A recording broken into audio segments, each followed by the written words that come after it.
Bienvenidos de nuevo. Espero que hayan refrescado sus neuronas porque ahora vamos a entrar en terreno pantanoso. Si el cráneo era una caja fuerte y el tórax una jaula mecánica, el abdomen es, en términos de emergencia, una caja de Pandora. En la primera parte vimos estructuras protegidas por hueso. Aquí abajo, en el abdomen, la única protección son los músculos de la pared abdominal y, si el paciente tiene suerte, una capa de grasa. Pero adentro, señores, adentro hay órganos que pueden matarte en minutos por hemorragia o en días por infección. Y nuestro trabajo es diferenciar cuál es cuál solo con nuestras manos y nuestros ojos. Para navegar en este mar de tejidos blandos necesitamos un sistema de coordenadas. Usamos dos métodos, los cuadrantes y las regiones. El método de los cuadrantes es el más rápido y el que usamos en la ambulancia bajo presión. Trazamos una cruz imaginaria sobre el ombligo. Tenemos el cuadrante superior derecho, CSD, superior izquierdo, CSI, inferior derecho, CIDE y inferior izquierdo, CI. Vámonos al cuadrante superior derecho. Pongan su mano derecha sobre sus costillas inferiores de ese lado. Ahí vive el hígado. El hígado es un órgano sólido, enorme y muy vascularizado. Es como una esponja empapada en sangre. Además, está protegido, o mejor dicho, escondido, bajo las últimas costillas. ¿Por qué es crítico esto? Porque en un conductor que no lleva cinturón de seguridad y golpea el volante, o en una pelea callejera donde alguien recibe una patada en ese costado, las costillas pueden romperse y clavarse en el hígado. Una laceración hepática sangra muchísimo, y como el hígado es sólido, no se comprime bien, así que el sangrado no para fácil.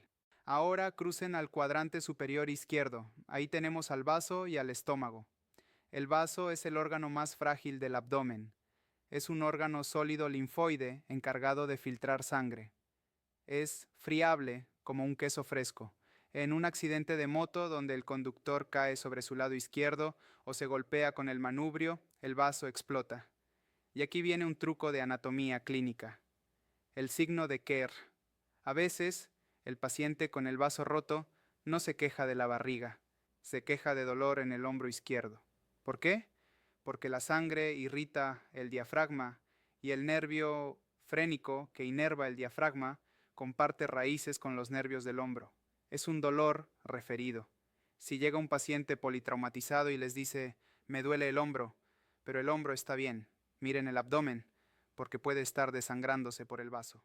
Bajemos a los cuadrantes inferiores. En el cuadrante inferior derecho, el rey de los problemas no traumáticos es el apéndice. Todos conocemos a alguien que le dio apendicitis. Empieza con dolor alrededor del ombligo y luego migra a la derecha.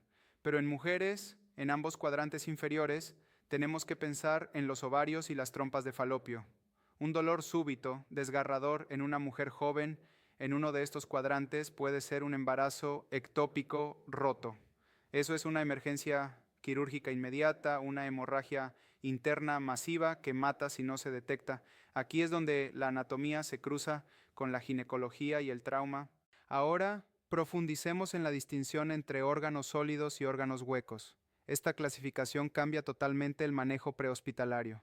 Los órganos sólidos, hígado, vaso, riñones, páncreas, reaccionan al trauma con hemorragia, sangran y causan shock hipovolémico. El paciente se pone pálido, frío, taquicárdico. En cambio, los órganos huecos, estómago, intestinos, vesícula, vejiga, son contenedores. Tienen ácido, bacterias, bilis u orina. Cuando se rompen, derraman su contenido sucio en la cavidad peritoneal. Esto causa peritonitis, una infección e inflamación severa. La diferencia clave es el tiempo. La hemorragia del órgano sólido mata en minutos u horas. La peritonitis del órgano hueco mata en días por sepsis. En la ambulancia, nuestra prioridad número 1 es detectar la hemorragia. Si el paciente tiene el abdomen duro como una tabla, vientre en madera, distendido y con signos de shock, asumimos sangrado de órgano sólido hasta que se demuestre lo contrario en el quirófano. Para ser más precisos, a veces usamos las 9 regiones abdominales. Trazamos 2 líneas verticales desde la línea media clavicular y 2 horizontales. Esto nos da el epigastrio, boca del estómago, la región umbilical y el hipogastrio en el centro, y los hipocondrios, flancos y fosas ilíacas a los lados. El epigastrio es famoso en Ecuador. ¿Cuántas veces han escuchado "me duele la boca del estómago"? Puede ser una gastritis por comerse un hornado con mucho ají, sí, pero anatómicamente el corazón descansa sobre el diafragma justo encima del epigastrio. Un infarto de cara inferior del corazón puede simular un dolor de gastritis. Muchos pacientes han muerto en su casa tomando sal de frutas cuando en realidad estaban infartándose. Como tecnólogos, si un adulto mayor o diabético les dice "tengo dolor en la boca del estómago", ustedes piensan en anatomía y hacen un electrocardiograma para descartar corazón antes de pensar en la comida. Hablemos del retroperitoneo. Es el espacio detrás de la bolsa que envuelve los intestinos. Ahí viven los riñones, los uréteres, el páncreas y, lo más importante, la aorta abdominal y la vena cava inferior. Las lesiones aquí son traicioneras porque no siempre dan dolor abdominal al frente. A veces dan dolor de espalda. Un aneurisma de aorta abdominal es una dilatación de esta gran arteria. Si se rompe, el paciente refiere un dolor desgarrador que se va a la espalda y colapsa en segundos. Es una de las situaciones más letales que existen. Además, los riñones están protegidos por las costillas flotantes y los músculos de la espalda, pero un golpe fuerte en la zona lumbar, flancos, puede causar hematomas renales o desgarros. Ahora descendamos a la estructura que conecta el tronco con las piernas, la pelvis.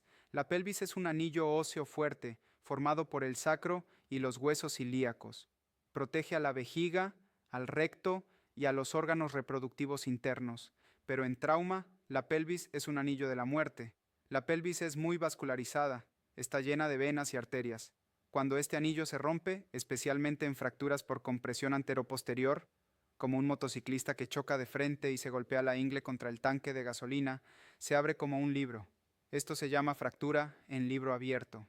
¿Por qué es tan grave?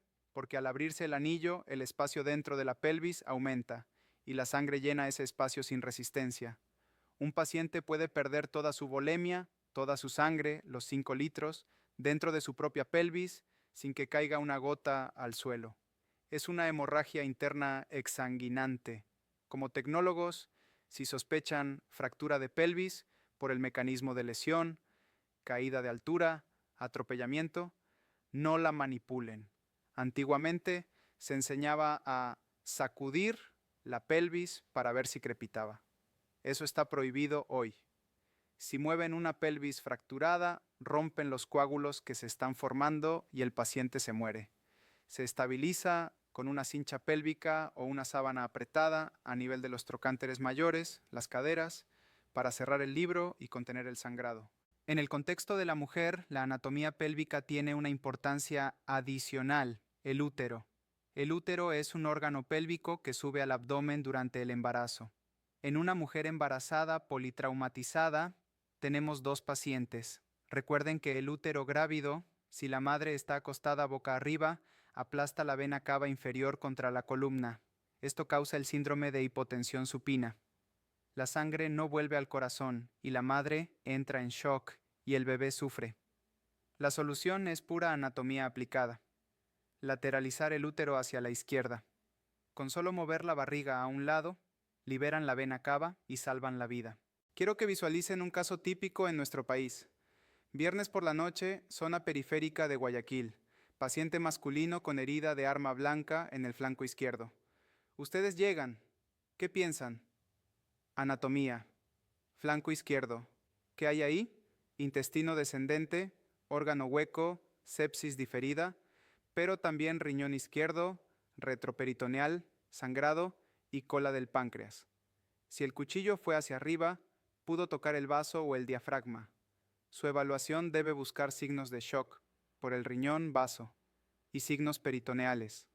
Si la herida es en la espalda baja, piensan en riñón. Si es en el glúteo, piensan en el recto y vasos ilíacos. La ubicación exacta de la herida les da la pista de la gravedad. Otro ejemplo: cinturón de seguridad.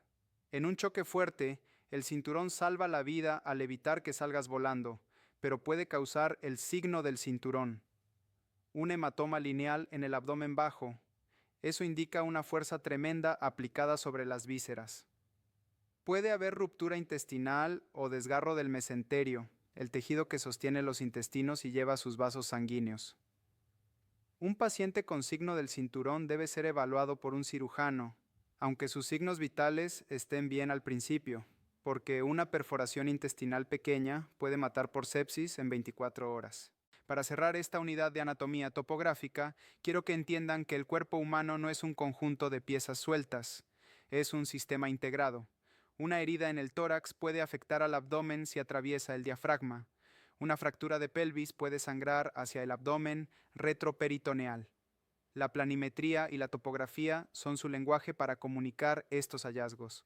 Cuando entreguen al paciente en el área de shock trauma, no digan le duele la panza.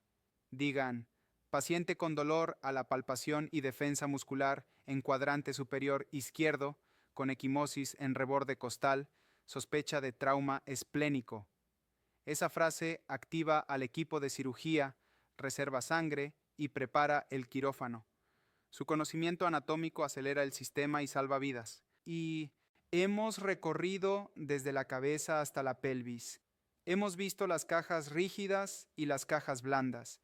Hemos entendido que la energía del trauma viaja a través de estas estructuras causando daños predecibles si conocemos el mapa. Les pido que estudien no solo los nombres, sino las relaciones. ¿Qué está al lado de qué? ¿Qué protege a qué? En la próxima unidad entraremos en la fisiología más profunda, en cómo las células reaccionan a la falta de oxígeno. Pero todo eso ocurre dentro de este marco geográfico que hemos dibujado hoy. Vayan a casa, mírense en el espejo y tracen los cuadrantes en su propio abdomen. Toquen sus costillas, encuentren su ángulo de Luis.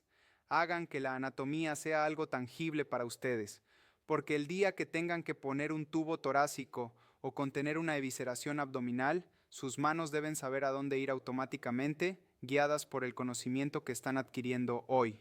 Muchas gracias por su atención, ha sido una sesión intensa, nos vemos en la próxima clase.